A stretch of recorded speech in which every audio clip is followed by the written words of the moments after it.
Well, good morning to all on this fine Friday morning. It's a bit miserly, isn't it, Pat? But not what you would call summer weather. In fact, I heard that this summer is the wettest on record.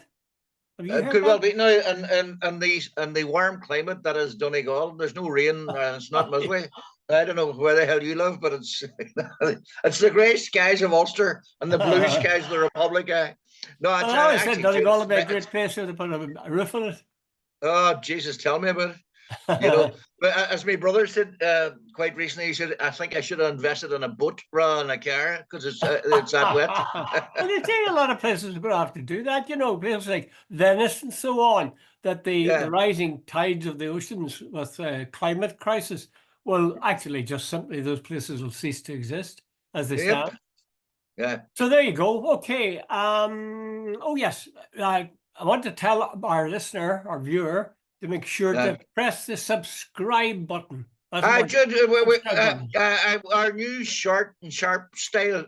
We have introduced it, and we're going to see what happens in the next slide. But Aye. apparently, you're mentioning something about this subscription or subscribe thing. Aye. Well, all it means is not it's just money, but it's not money. It's just press a button, and yeah, when we have another session like this, it'll appear in your email, and whenever it happens, and then you'll be able to click into it. Yeah. Anyway, okay, yeah, and let us know if you think that the shorter, sharper one is better, or you'd rather we wax lyrical at length. Okay, start with who else but Mr. Trump, the man who they couldn't kill. Remember there's a movie called The Man Who Shot Liberty Valance? Do you remember that? James Stewart and what was it? You can make a Was movie it? about this, the man who almost shot Donald Trump. What do you, Uh, Pat, just first of all, isn't that me, but what do you think? Do you believe in any conspiracy there? Do you think there might be a... you know something like no right? Here's I think it would be very hard to stage something like that. Yeah. But the other side of the story, Jude, there's something seriously off with it, and I don't give a monkey's what it. Here, you look at it and you go, right. Here's a guy, 20-year-old, no track record whatsoever, a registered Republican. He's able to get a gun, go through the whole thing. How do you transport a gun up onto a roof? Nobody sees you. Trump then is hit, and he demands to be put on his shoes. With blood streaming his face, he goes, "Fight, fight, fight." There's a photograph of him with like in a hero of Iwo Jima.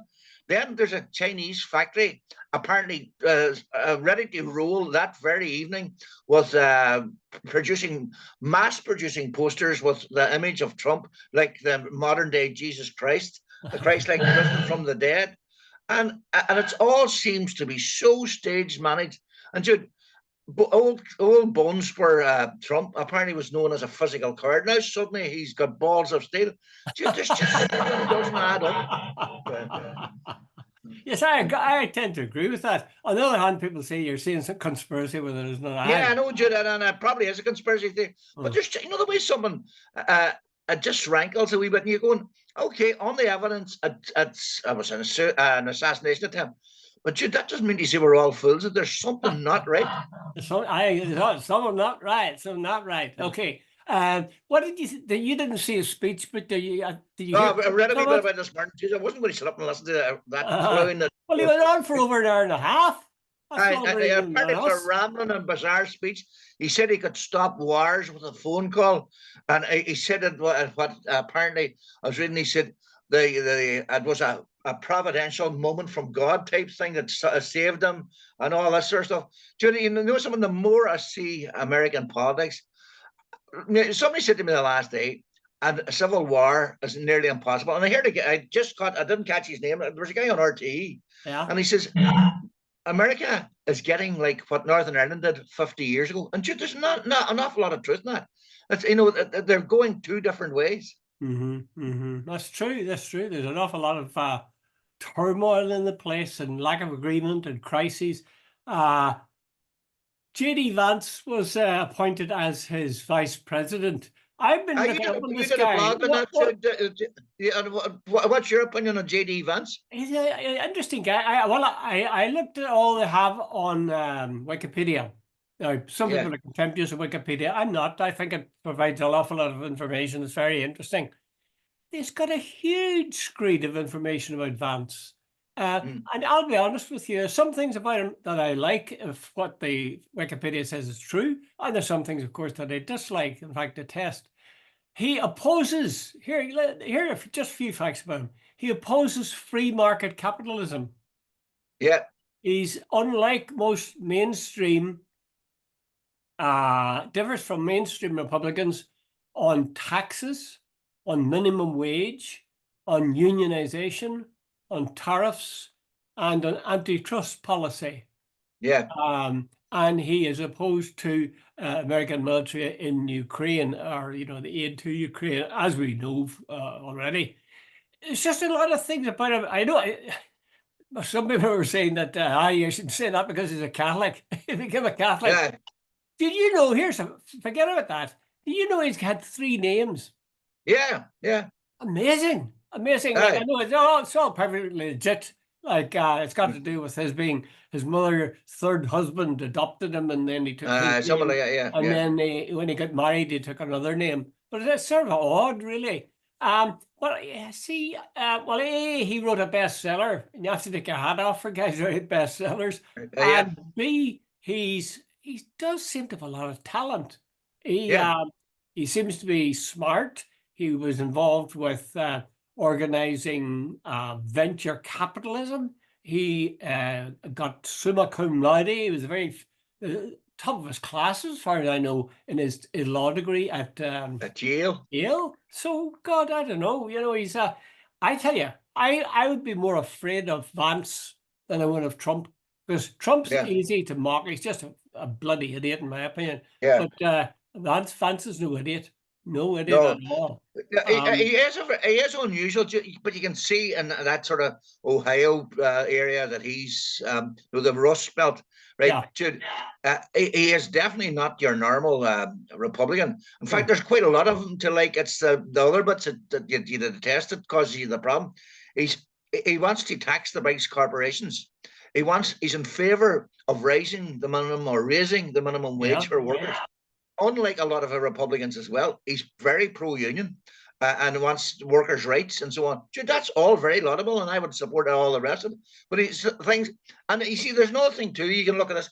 He said about Ukraine. He said, "I don't care one way or another what happens in Ukraine." And when you look at that on one level, that's not so good. Another level, as he said, why is America the policeman for the world?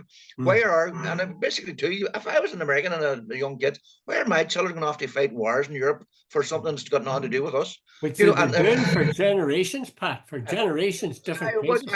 which interfering in the other, as my dear brother-in-law once pointed out, every country should be entitled to have their own civil wars without the Americans sticking their necks in and making things worse.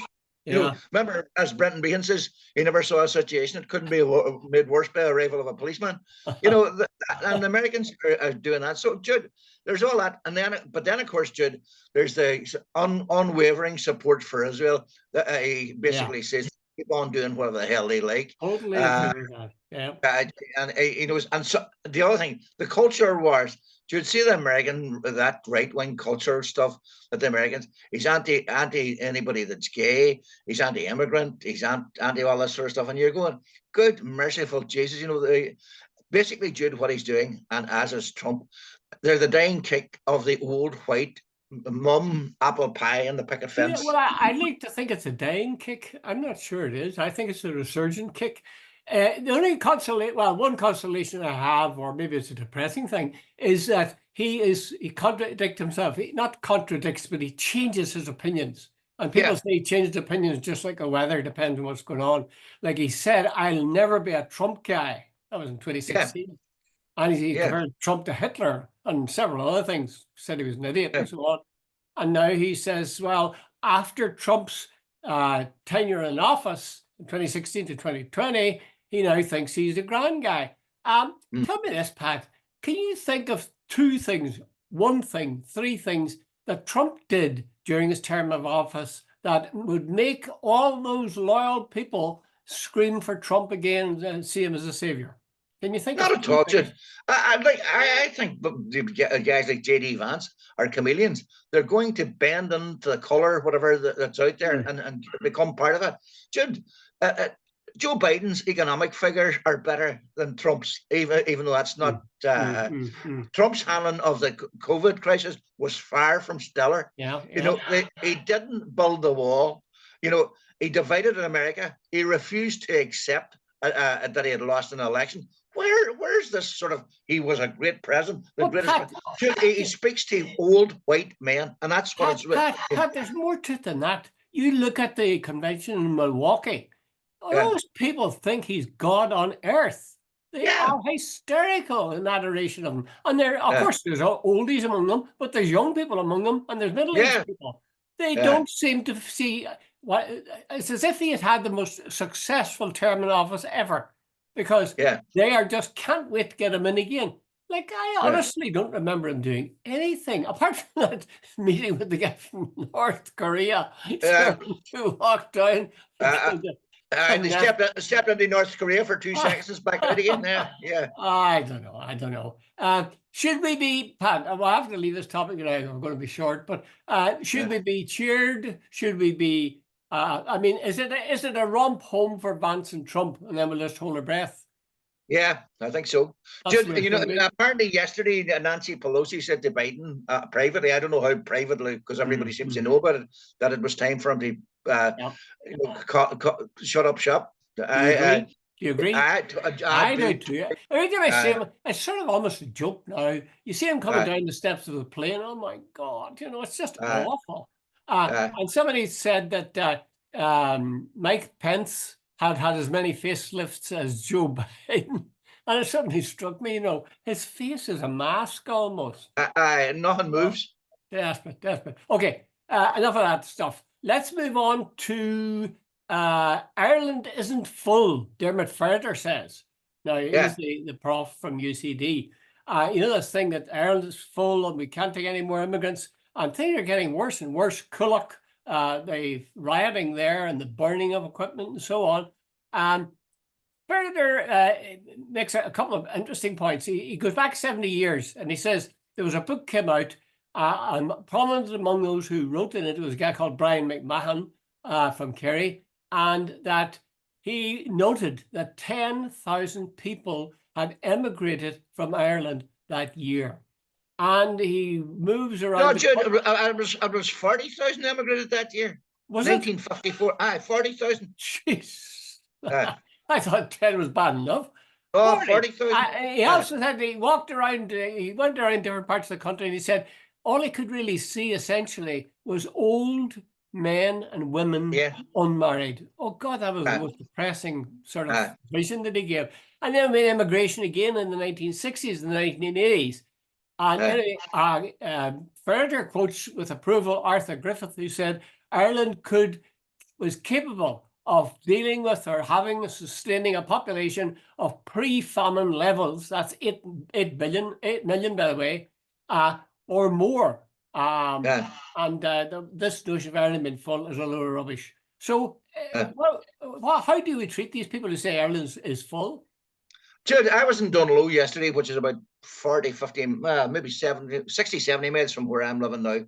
And Jude, if Ireland's full, you should travel around Donegal. There are miles upon miles where there's not a house, a home. There's just big mountains and ranges and whatever. The other thing was between 1850 and I think 1870, because of the famine, 2.5 million people emigrated. Right, Jude? The projections for 2050 are something like 7 million by 2000 in the Republic of Ireland. That's right. And the north, if you add on 1.5 million, so we'll be 8.5 million. And Jude, you travel around. I have been down to Mayo and Galway. You travel around. Anybody that says Ireland is full, it's a load of bollocks. You can anywhere you go. Now, Jude, there's always the proviso you have to make out. There are many people who have genuine concerns and are not racist, but who do raise the point, like, where do I get a doctor's appointment? Where do I get a hospital appointment? How come I can't get my son into or daughter into a school? Because there are so many things going on. And there is an issue, and funny, it was just mentioned, I was out last night with my brothers and a couple of others in Letterkenny, and a certain person who joined our conversation made the point, hey, Pat, walk down this, I grew up in Letterkenny, he says, walk down the street now, and he says, this guy wasn't making a racist point, but he says, you can see why it's an issue. He says, spot the white man. Letterkenny has become very, very multicultural, very, very. In fact, I think one of the reasons you can't spot the white person in Letterkenny now is the people of color, be they black, Asian, or whatever, they don't have cars. They have to walk everywhere. But they, and so they're more visible. But Jude, I was driving down, and I was aware of the fact that, by God, apparently if you drive up early on a Sunday morning, all the people sitting out chatting on the various benches and stuff like that are all of people of color. So Jude, our place has changed. Well, yes, it has now. But do we feel that somehow Ireland has been taken away from us? There are people who see, the Irish are being dispossessed, and they talk about a second plantation. Yeah, I don't see it that way at all. I don't see it that way either. I think that, it's actually an opportunity. And Further talks about this. And he says, of course, you've got a plan for a more populous country. You've got to have a vision of how you're going to work with things, because it brings pressures, obviously, pressures on the health system, on the education system, economic system, but it also provides opportunities. You think of the success, in my experience, right? Most people who come here, especially people from an Asian background, tend to do very well. Absolutely. That was the case in Derry. I've forgotten the guy's name now, an Indian guy who had shoe shops or something. He was really successful way, way back.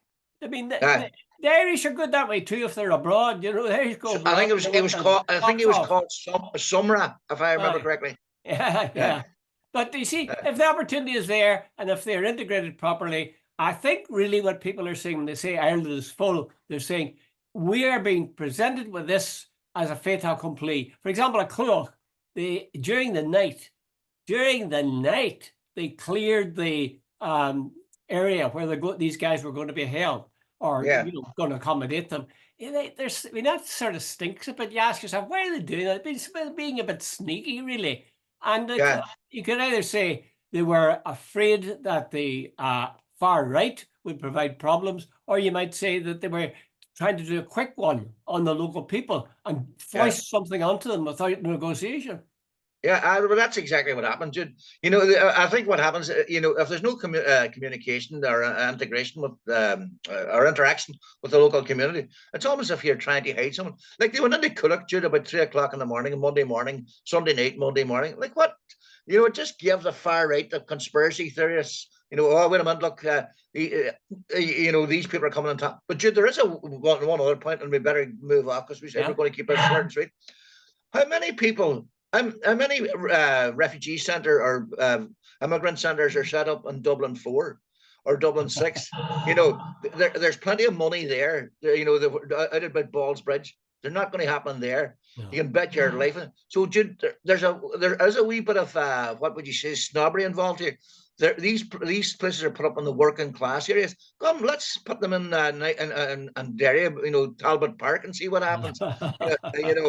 It was ever thus, Pat. It was ever thus. It's nothing to do with, well, I suppose it has to do with the fact that these are immigrants, but it was always the way that those people who are in charge or who have got the money and the property and so on, the nice areas, they can call the shots to an extent.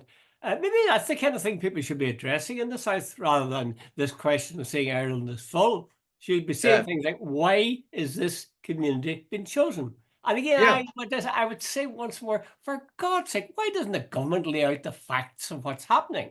How many people are coming in, what kind of people they are, what the plans are, where they're thinking of putting them, and what's the vetting? And Jude, what's the vetting system? Yes, can anybody who's a rapist or a murderer from Latvia or Syria, or can they come in here sight unseen and just be planted in the middle of some wee town in the middle of Donegal? Yeah. Okay, let's move on to a third topic, and maybe our last, in fact. And that is, we haven't planned this, but I noticed it yesterday in the Guardian, I think it was, a guy called Rory Carroll writes, and he was talking about the prospects of a border poll.